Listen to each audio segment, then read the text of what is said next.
y a quelqu'un là-bas. Un vrai squelette humain.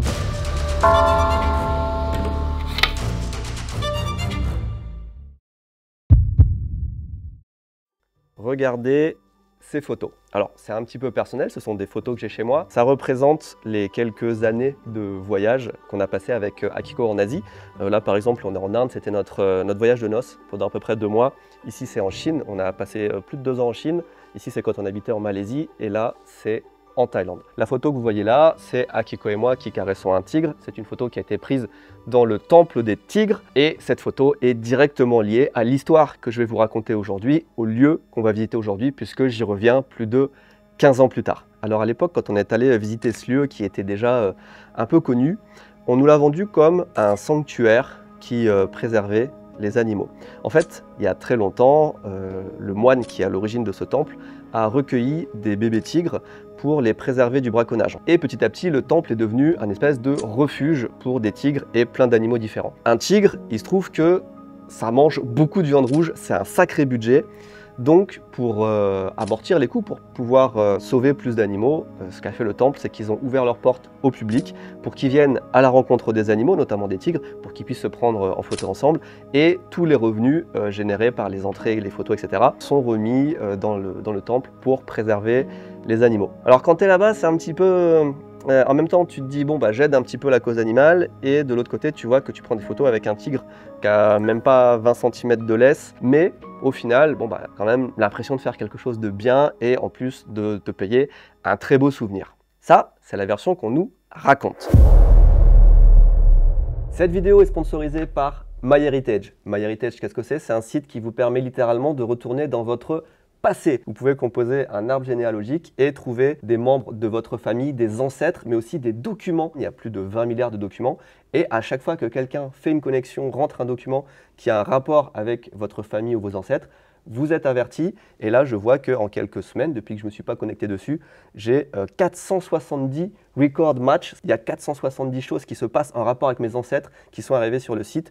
Par exemple, Marie Cordell. Cordell, c'est le nom de mon arrière-grand-père. Et c'est marrant parce que Marie, c'est le nom de ma grand-mère. Donc c'était potentiellement la grand-mère de ma grand-mère. Elle est née le 25 août 1895 dans le Kansas. Donc déjà, au 19e siècle, j'avais des gens de ma famille qui habitaient dans le Kansas. Il y a d'autres façons d'ajouter des gens. Tu vois, là, je suis directement dans mon arbre généalogique. Et je vois que partout, tu vois, regarde, il y avait marqué découverte, découverte. Je peux remonter encore plus haut. Là, je suis jusqu'à la, je crois, 8e génération. Je vais cliquer sur celui-là pour voir. Nous avons rajouté 40 personnes à votre arbre. Index de décès, sécurité sociale, tu vois, tu as plein de documents comme ça. Regarde, tu as les infos sur ce qu'ils font dans la vie. Fermier, rien. Fermier, rien. Fermier, fermier, fermier, fermier, rien, rien, rien, rien, rien. Regarde, regarde, regarde. Est-ce qu'ils sont capables de lire ou d'écrire? Tu avais ce genre d'infos? Oui, oui, oui, oui. Ah non, lui, c'est pas lire. C'est trop intéressant de remonter dans ces documents historiques, surtout quand ça a un rapport avec sa famille. Je vous mets un lien en description et vous avez 2 semaines d'essai pour essayer toutes les fonctionnalités de MyHeritage, qui ne s'arrêtent pas là parce qu'il y a plein de choses à faire. On peut aussi ajouter des photos anciennes pour les retoucher, pour les coloriser, même pour leur donner vie en quelque sorte.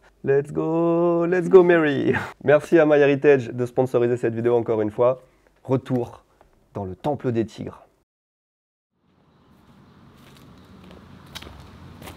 Bienvenue au temple des tigres. Je me trouve dans l'ouest de la Thaïlande et on va visiter aujourd'hui un endroit abandonné, un endroit avec une histoire folle, et il se trouve que je me suis déjà rendu ici il y a plus d'une quinzaine d'années, en 2008 je crois, peut-être 2009, et c'est l'un des pires endroits où je suis allé sans le savoir à l'époque.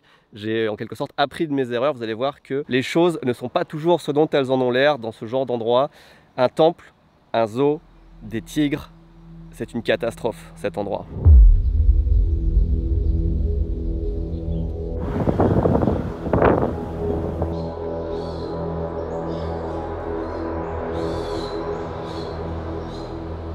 Je viens de rentrer à l'intérieur du temple des tigres, c'est là où il y avait la cour où tous les tigres étaient enchaînés. Je me rappelle vraiment plus de la disposition, mais je sais qu'il y avait des tigres un petit peu partout. Et c'est beaucoup plus grand que dans mes souvenirs. C'est relativement bien entretenu encore, même si c'est à l'abandon. Il y a une atmosphère très particulière ici parce qu'on est à mi-chemin entre un temple et un zoo. Donc il y a vraiment cet aspect enclos pour animaux qui prédomine. Mais il y a aussi des petits éléments qui font penser qu'on est dans un temple. En 1994, le moine bouddhiste Pra Acharn Pusit établi dans la province de Kanchanaburi le Temple des Tigres. Il a l'intention initiale de créer un monastère où les moines peuvent pratiquer la méditation dans la tranquillité de la nature. À l'époque, ça ne s'appelait pas encore le Temple des Tigres, mais il voulait déjà que ce soit un havre de paix, à la fois pour les humains, mais aussi pour les animaux. Oh, il m'a fait peur, lui. Il est sorti de l'eau comme ça de nulle part. La couleur de cette eau est vraiment très inquiétante. J'ai jamais vu une eau aussi verte de ma vie. Alors ça, c'est tous les endroits qui n'étaient pas accessibles au public. Je pense que c'est là qu'on gardait les tigres.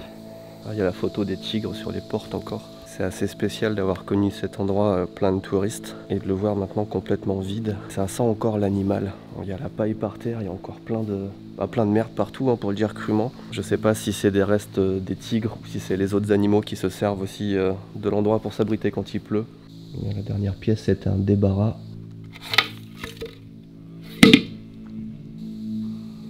On a peu d'informations précises sur les premières années de la vie de Phra Acharnpusit, qu'on va à partir de maintenant appeler Phra, si ça vous va. On imagine que, comme de nombreux moines bouddhistes en Thaïlande, il a suivi un parcours traditionnel qui l'a conduit à entrer petit à petit dans la vie monastique, motivé par une quête spirituelle. Le bouddhisme en Thaïlande, c'est ancré dans la vie quotidienne des habitants, et devenir moine, c'est considéré comme un chemin honorable pour beaucoup. Le tournant majeur de la vie de Phra, il est fait en 1999 lorsqu'un bébé tigre blessé a été amené au temple par des villageois. Alors ce tigre, il avait effectivement survécu à une attaque de braconniers. C'est un phénomène qui est malheureusement courant en Thaïlande. Alors à l'époque déjà, mais même encore aujourd'hui, les tigres, ils sont chassés pour leur peau, pour faire des tapis, clairement. Pour leurs os aussi, ça sert pour la médecine traditionnelle. En gros, si tu n'arrives pas à bander, hop, un petit peu de poudre d'os de tigre, et puis ça repart. Et Phra, il veut protéger tous les êtres vivants, donc il décide d'adopter et de soigner le tigreau. C'est vraiment cet acte qui marque le début de ce qui deviendra l'une des principales attractions touristiques de Thaïlande. Celle-là, le touriste. À la suite de ça, d'autres tigres, qui sont souvent orphelins ou blessés, sont apportés au temple et ça devient vraiment un refuge pour animaux. Le moine, il voyait le soin des animaux, y compris les tigres, comme une extension de sa pratique bouddhiste qui enseigne le respect de tous les êtres. Et Phra, il pensait que les moines avaient la responsabilité de protéger les créatures vulnérables. Ça part donc d'une bonne intention. Mais on va aller voir si ce bâtiment là-bas a quelque chose à nous offrir. Tiger Temple Foundation Meditation Training Center.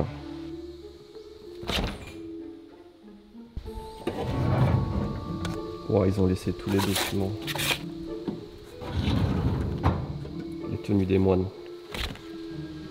C'est pour la méditation.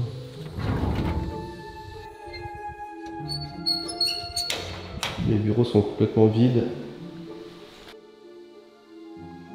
Il y a certaines portes qui sont verrouillées, il y a des endroits inaccessibles.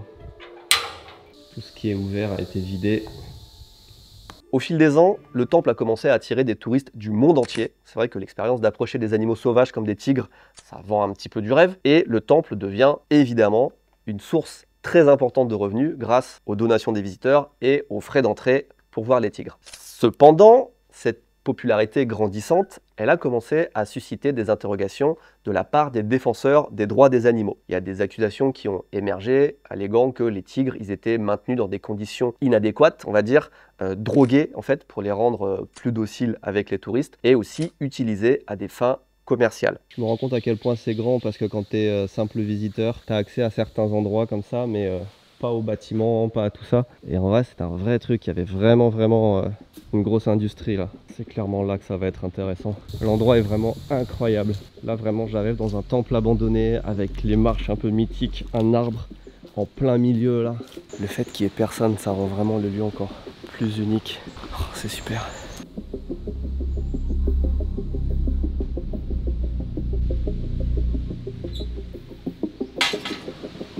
Oh, c'est incroyable.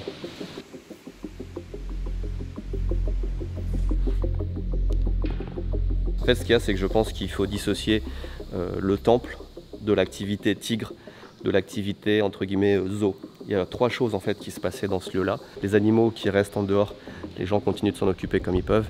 Et les tigres apparemment ont été envoyés dans d'autres zoos.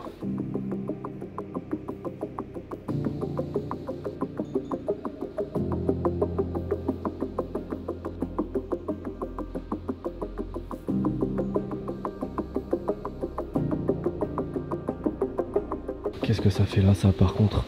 Il y a un vrai squelette humain dans le temple, derrière une vitrine, et qu'est-ce qu'ils expliquent? C'est quoi? C'est une maladie? C'est une attaque de tigre? J'en sais rien du tout.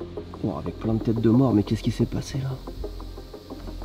Ok, Google Translate, qu'est-ce que tu nous dis? Ceux qui ont l'intuition connaissent l'ennui sous la forme d'un nom. Vous ne serez pas satisfait du nom qui comporte des dangers et des châtiments qu'il a vus. On dirait une énigme du père Fouras, ça ne nous dit absolument pas pourquoi il y a un squelette en vitrine.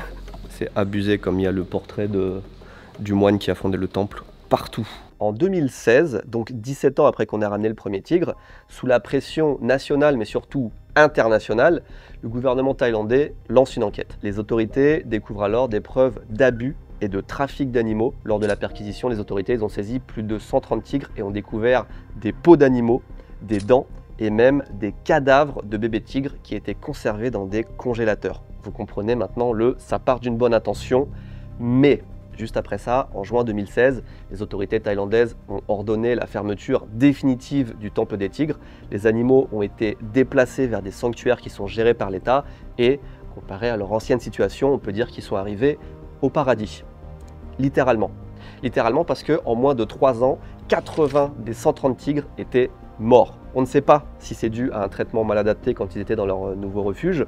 Encore une fois, nourrir un tigre, c'est très cher. En nourrir 130, c'est extrêmement cher. Concrètement, les pistes et les enquêtes orientent plus vers des maladies respiratoires et virales qui peuvent effectivement être liées au stress ou à des mauvaises conditions en captivité, mais aussi à cause de la consanguinité, puisque ce sont des animaux qui se sont reproduits en captivité depuis déjà plusieurs générations.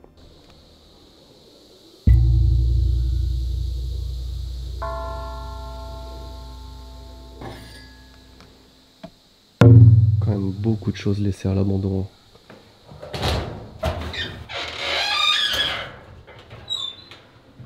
Wow, il y a des trésors partout dès que j'ouvre une porte. Qu'est-ce qu'on a là? Plein de cassettes. Ça, c'était lui quand il était jeune, je pense. C'est vraiment très très grand. Vous voyez, on a 2 enclos là-bas encore. Et il y en a un juste ici aussi. Je sais pas si c'est ce qu'ils utilisaient, mais il y a des sacs de croquettes pour chiens à côté de l'enclos des tigres. Très bizarre. Je suis dans ce qui était un des enclos des tigres, vraiment façon zoo, avec vous voyez, un rebord derrière où on pouvait voir à l'intérieur. Je me rappelais plus du tout qu'il y avait ce genre d'enclos aussi. Ça, c'est ce qu'on voit pas quand on visite un zoo, mais les cages, elles sont vraiment pas spacieuses. Oh, il y a des écureuils ou des rats. Je sais pas combien il y avait d'animaux ici. Mais c'est vraiment pas énorme, surtout pour un animal comme un tigre qui a besoin d'espace, qui a besoin de bouger. Oh, je marche et ça n'arrête pas. Il y a des enclos partout. Là, j'ai des cochons sauvages en train de se battre à côté de moi. Cet endroit était vraiment immense, beaucoup plus grand que ce que je pensais, avec beaucoup d'enclos. Je suis en train de me rapprocher de ce bâtiment où il y a une voiture de golf et j'entends de la musique. J'ai l'impression qu'il y a quelqu'un qui habite ici. Il y a quelqu'un là-bas. Il y a quelqu'un qui habite ici. C'est un enfant. Oh, c'est dingue, il y a des gens qui habitent ici. Il y a un des bâtiments qui était, je sais pas, ça ressemble à une fausse grotte, donc c'était un endroit du zoo aussi qui abritait des animaux, qui a été, alors je sais pas, squatté. Il y a de l'électricité, il y avait une radio, il y avait un enfant assis sur un lit. Putain, regardez où est-ce qu'ils habitent, toi, le décor de fou. C'est extrêmement chaud, hein. Extrêmement chaud. Mais il y a tellement de choses à voir, c'est passionnant. Bon, let's go, hein, c'est ouvert. Waouh. Wow, le couloir de la mort. À tout moment, il y a des animaux qui sortent du plafond, le truc là. Dark. Putain, je crois que c'était quelqu'un. C'est horrible. Je croyais que c'était quelqu'un qui dormait en boule. Mais c'est un squat, hein. En tout cas, ça l'a été. Oh, sérieux.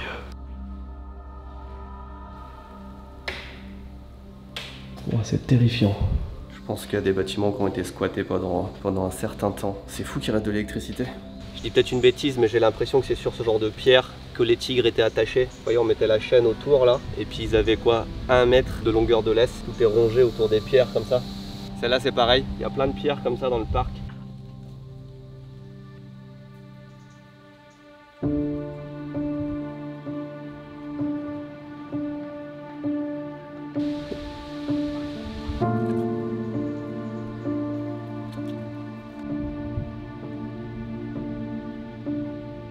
ce qui concerne les autres animaux, ils sont toujours sur place, à se balader entre les ruines du temple, et les locaux ainsi que certains touristes peuvent leur amener à manger. C'est d'ailleurs presque devenu une nouvelle attraction touristique à part entière, mais avec cette fois l'aspect braconnage en moins. Enfin, j'espère.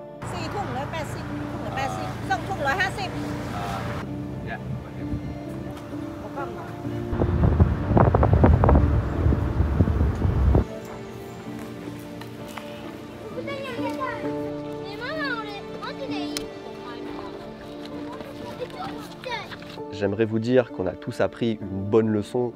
Moi le premier qui depuis quelques années fait beaucoup plus attention à toutes les activités qui utilisent des animaux, sauvages ou pas, mais la Thaïlande n'a pas totalement, je pense, compris le problème, puisque lors de mon voyage, j'ai vu à différents endroits des panneaux publicitaires pour ce genre d'activité dans des conditions qui m'ont l'air relativement similaires. Donc pensez-y quand vous voyagez, il y a certains endroits qui proposent d'avoir des contacts avec des animaux qui sont peut-être plus sains que d'autres, mais dans le doute, abstenez-vous. Merci à MyHeritage d'avoir sponsorisé cette vidéo. Si vous voulez retourner dans le passé et explorer vos origines, je vous mets un lien en description pour un essai gratuit. La semaine prochaine, nouvelle vidéo en Thaïlande dans laquelle on va découvrir l'un des plus grands crimes de guerre dont je pense vous n'avez, pour la plupart d'entre vous, jamais entendu parler. Des bisous, bye.